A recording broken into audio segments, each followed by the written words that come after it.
بعض جگہوں پہ بعض لوگ بڑے تیز ہوتے ہیں، یعنی ان سے آپ کی ملاقات ہوتی ہے تو بندے کو محسوس ہوتا ہے کہ یار اسے تو پہلے ہی ساری باتوں کا پتہ ہے، اور کئی دفعہ ان سے ملنے کے بعد احساس ہوتا ہے کہ یار اس سے تو تھوڑا سیکھ ہی لیتے تو بہتر تھا، یہ تو بات بڑی آگے نکل گئی۔ سارا پتہ ہوتا ہے، باشعور ہوتے ہیں، لیکن ڈر آتا ہے اللہ سے۔ اتنا باشعور آدمی، سمجھدار، پنچایت، پریا، لوگ، دین، دنیا سارا پتہ ہے، نماز کا ٹائم آ گیا تو وہ چھپتا پھرتا ہے، اس کی طبیعت پر بوجھ بن رہا ہے معاذ اللہ اللہ کے حضور حاضر ہونا، اسے خیر کا کام کرنا پڑ رہا ہے تو وہ ادھر ادھر نکلتا جا رہا ہے۔ تو سوال یہ ہے کہ پھر یہ شعور کا کیا مطلب رکھا ہوا ہے ہم نے؟ پھر اللہ سے دعا کرنے کی ضرورت نہیں۔ وہ حضرت عارف رومی رحمۃ اللہ تعالی علیہ فرمایا کرتے تھے بعض لوگوں کو رب سارا کچھ دیتا ہے، سجدے کی توفیق نہیں دیتا۔ اس کا مطلب یہ ہے کہ وہ کہتا ہے یہ سارا کچھ لے اور نکل جا، میرے گھر نہ آنا، رکھ سارا کچھ پاس۔ رب سے عافیت مانگی جائے، اس سے اس کا فضل مانگا جائے، اس سے اس کا کرم مانگا جائے۔ اللہ کے پیارے رسول صلی اللہ تعالی علیہ وآلہ وسلم اس عافیت مانگنے پر زور دیتے، توجہ دیتے۔ میں آپ کو صحیح بتاتا ہوں، رب نے اگر کسی بندے کو عافیت میں رکھا ہو نا تو حالات کیسے بھی برے چل رہے ہوں اس کا بگاڑ کچھ نہیں سکتے۔ اور اللہ تعالیٰ معاف کرے 100 دفعہ خاکم بدہن، اگر کسی وقت اس کے کرم کی نگاہ پھر جائے تو پھر سارے اسباب سمیت بھی انسان اپنے پیروں پہ کھڑا نہیں رہ سکتا۔ اس سے جب تک طلب کرم نہیں ہوتا، طلب عافیت نہیں ہوتی، اس کی بارگاہ سے جب تک بندہ مومن پورا رجوع نہیں کرتا، یہ عافیت اتنی اعلیٰ چیز ہے کہ نبی پاک علیہ السلام نے فرمایا اذان اور اقامت کے درمیان جو وقت ہوتا ہے اس میں دعائیں رد نہیں ہوتی۔ دعا مانگا کرو گے تمہاری اللہ اپنے فضل سے قبول کر لے گا۔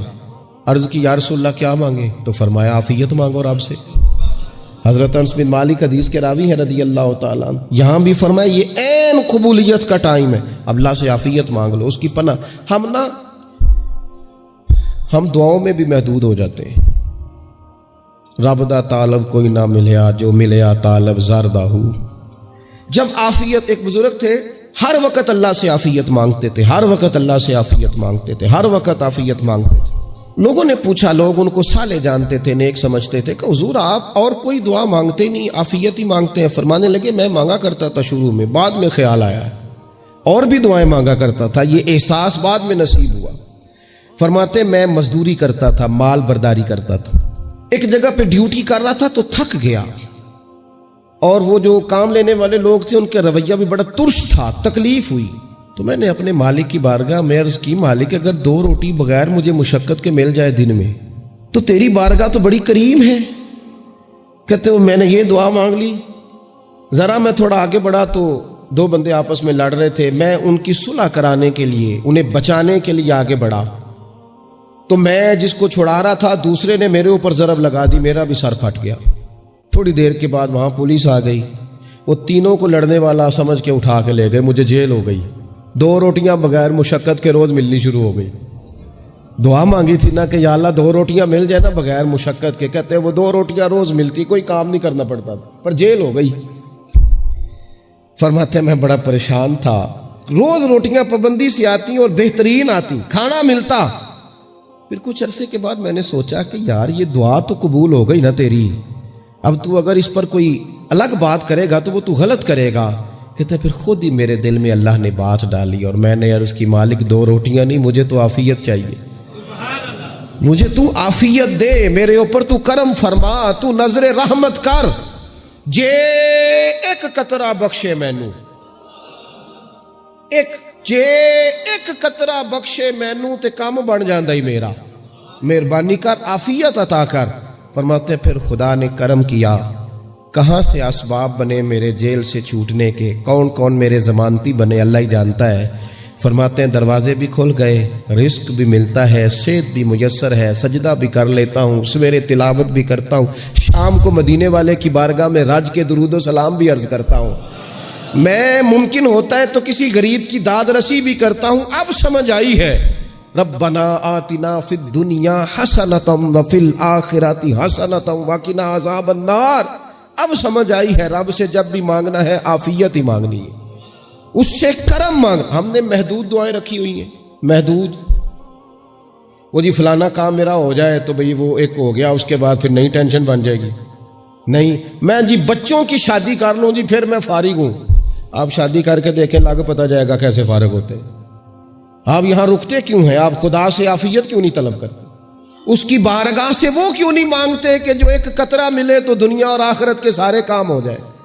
اس سے اس کی رحمت کا سوال کرے, اس سے اس کے کرم کا سوال کرے. اللہ کی بارگاہ میں بھی حاضر ہونا اور جچی تلی اور جناب ناپ تول کر اور محدود چیزوں کا سوال کرنا, مالک سے مانگے. اور وہ جب دیتا ہے تو دیتا بھی بے حساب ہی ہے. وہ جب عطا کرتا ہے تو کرم کے دروازے کھول کے عطا کرتا ہے, ورنہ تو ایک الجھن سے انسان نکلتا ہے دوسری میں الجھ جاتا ہے. ایک گتھی کو سلجھاتا ہے. پھر اقبال رو پڑے تھے, کہنے لگے میں عقل کی گتھیاں سلجھا چکا ہوں, یا رب مجھے صاحب جنوں کر دے. اللہ یہ بڑا میں نے ہیر پھیر دیکھ لیا, مجھے دیوانہ بنا. اب مجھے جنون ہو, اب میں کسی کے لیے رویا کروں, اب میں کسی کی یاد میں تڑپا کروں, اب میں رات کسی کے لیے میری آنکھیں بیدار رہیں. یہ بڑی ہو گئی دنیا داری. عقل کی گتھی حالانکہ نہیں سلجھتی, پر اقبال کہتے ہیں عقل کی گتھیاں سلجھا چکا ہوں, یا رب مجھے صاحب جنوں کر دے. اور پھر کہنے لگے بجھی عشق کی آگ اندھیر ہے, اب یہ مسلمان نہیں یہ خاک کا ڈھیر ہے. تو مٹی بن کے رہ گیا کیا؟ کہاں اپنی ساری توجہات کا قبلہ کس چیز کو؟ میرے عزیزو, اللہ سے عافیت. نبی پاک علیہ الصلوۃ والسلام نے ایک شخص سے پوچھا کیا دعا مانگ رہے ہو؟ تو اس نے کہا یا رسول اللہ میں اللہ کی بارگاہ میں صبر کا سوال کر رہا ہوں. تو حضور فرمانے لگے صبر تو مصیبت پر ہوتا ہے. یا رسول اللہ پھر کیا مانگوں؟ آپ ان جملوں اور لفظوں کی گہرائی کو سمجھیں. صبر کے لیے تو پہلے مصیبت آئے گی, پھر صبر آئے گا. تو یا رسول اللہ کیا مانگوں؟ فرمایا تو رب سے عافیت مانگ. مانا کیا ہے؟ مصیبت آئے کیوں؟ اللہ تجھے اپنی حفاظت کے حصار میں لے لے. وہ وقت ہی کیوں آئے کہ جب تیری طبیعت الجھ جائے, جب تو پریشان ہو جائے, جب تو تو اللہ سے عافیت مانگنا. جب تو عافیت مانگے گا تو اگر کبھی مشکل آئے گی بھی نا تو خدا پھر اپنے فضل سے مشکل سے نکلنے میں رستہ بھی بڑی جلدی عطا فرمائے گا اور تیرے اوپر فضل فرمائے گا. اگر عافیت, ہارون رشید نا اپنے محل کی چھت پہ ٹہل رہا تھا سب سے اوپر والے چوارے پر, نیچے سے حضرت بہلول دانا گزر رہے تھے, اوپر اس کے ساتھ سپاہی بھی تھے, گن مین بھی تھے. اس نے کہا یہ بابا تو ذرا اوپر اٹھاؤ. انہوں نے ایک ڈولی, ایک ٹوکری سمجھ لیں, اس کو رسیاں باندھ کے نیچے پھینکا. نیچے جو سپاہی تھے ان کو کہا کہ یہ بابا جی کو پکڑ کے اس میں بٹھاؤ. انہوں نے جبرن تھاما بابا جی کو, اس میں ڈالا, اوپر والوں نے کھینچ لیا. 2-3 منٹ لگے. ہارون رشید کے سامنے حضرت بہلول دانا پہنچ گئے تو تھوڑے ناراض بھی ہوئے کہ یہ کوئی طریقہ تو نہیں نا بلانے کا. ملاقات ہوئی تو کہا کیوں بلایا؟ کہنے لگا ایک مسئلہ پوچھنا تھا. فرمانے لگے بادشاہ ہے نا, تیرے مسئلے پوچھنے کا بھی اپنا ہی انداز ہے, پوچھ مسئلہ. کہنے لگا بابا پوچھنا تھا کہ آپ اللہ تک کیسے پہنچے؟ حضرت بہلول دانا چپ کر گئے. 2-4 منٹ کے بعد کہنے لگے جس طرح ابھی زمین سے تیرے تک نہیں پہنچا, بالکل اسی طرح ہی پہنچ گیا اور رب کریم کی بارگاہ تک. اور وہ بھی جو اس نے کرم فرمایا ہے, ورنہ میں تو نہیں سمجھتا کہ میں پہنچ گیا, وہ بھی اگر تیری خوش گمانی ہے. ہارون رشید کہنے لگا مجھے سمجھ نہیں آئی. فرمانے لگے تو بادشاہ جو ہے اتنی جلدی کیسے سمجھ میں آئے گی تجھے بات؟ فرمانے لگے اگر میں تجھ سے ملنا چاہتا نا تو میں ایک درخواست لکھتا, پھر کسی وزیر سے سفارشی سائن کراتا, پھر وہ جمع کراتا, پھر مجھے ٹائم ملتا کہ فلاں دن فلاں تاریخ فلاں ٹائم آ جانا, پھر آ کے میں لائن میں لگتا. پھر بھی تو بادشاہ ہے, تیرا موڈ بنتا ملنے کا کہ نہ بنتا. جب میں چاہتا تو پتہ نہیں کتنا ٹائم لگ جاتا, جب تو نے چاہا ہے نا تو 1 منٹ بھی نہیں لگا. فرمانے لگے میں نے دعویٰ ہی نہیں کیا کہ میں جد و جہد کر کے پہنچوں گا, میں نے تو رب کی بارگاہ میں عاجزی کی ہے, پھر رب نے ہی کرم فرمایا ہے, اسی نے مہربانی کی ہے. مانا کہ محبت کے سفر میں ہر گام پہ 100 مشکل ہے, لیکن یہ سفر آسان بھی ہے. گر ساتھ تمہارا ہو جائے, اس کے کرم کا ساتھ رہا ہے, اس سے عافیت مانگی ہے, اپنے آپ کو اس کے سپرد کیا ہے تو اس نے کرم کر دیا. جب تک یہ مزاج نہیں ہم بناتے کہ مالک سے عافیت کا سوال کریں, اپنے آپ کو اپنے رب کے حوالے کر دیں، اس کی رحمتوں کے سپرد کر دیں، اتنی دیر تک زندگی میں ٹھہراؤ نہیں آتا، قرار نہیں آتا۔ مشکات میں موجود ہے، اللہ کے پیارے رسول صلی اللہ تعالی علیہ وسلم تیمارداری کے لیے گئے تو صحابہ کرام فرماتے ہیں وہ بندہ نا اتنا پتلا نحیف اور لاغر ہو گیا تھا جس طرح چڑیا کا بچہ ہوتا ہے، کمزوری ضعف طاری تھا۔ تو محبوب کریم نے اسے دیکھا تو بڑے کریمانہ انداز میں کریم فرمانے لگے، تو کوئی دعا نہیں مانگتا، تو عافیت نہیں مانگتا اللہ سے؟ عرض کی یا رسول اللہ صلی اللہ تعالی علیہ وسلم، میں نے اپنے رب کی بارگاہ میں عرض کی ہے مالک قیامت کا عذاب بڑا سخت ہے، میں نہیں برداشت کر سکتا، تو نے اگر مجھے کوئی سزا دینی ہے تو یہیں دے لے، قیامت کو نہ دینا۔ تو کہتے ہیں محبوب فرمانے لگے سبحان اللہ، او خدا کے بندے تو رب کی سزا دنیا میں بھی نہیں سہ سکتا، اللہ سے یہ بھی سوال نہ کر، تو رب سے کہہ ربنا آتنا فی الدنیا حسنۃ وفی الآخرۃ حسنۃ وقنا عذاب النار، تو رب سے دنیا میں بھی حسنہ مانگ، بھلائی مانگ، تو آخرت کے لیے بھی بھلائی مانگ، تو اس سے عافیت کا سوال کر، تو نے یہ سوال کیوں کیا؟ عرض کی یا رسول اللہ کرم ہو گیا ہے، مجھے سمجھ آ گئی، اب میں اسی طرح ہی کروں گا۔ عزیز دوستو، ہم کہاں سہ سکتے ہیں؟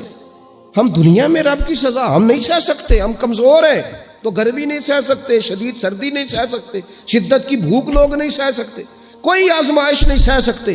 وہ جو لوگ بعض اوقات کہہ دیتے ہیں نا جی فلاں چیز ہمارے اعمال کا نتیجہ ہے، تو میں کیا کرتا ہوں، نہ کو یار ہم تو یہ بھی نہیں سہ سکتے، ہم کہاں برداشت کر سکتے، ہمیں تو وہ معاف ہی فرمائے، ہم حساب والے ہے ہی نہیں، ہم تو صرف معافی والے ہیں۔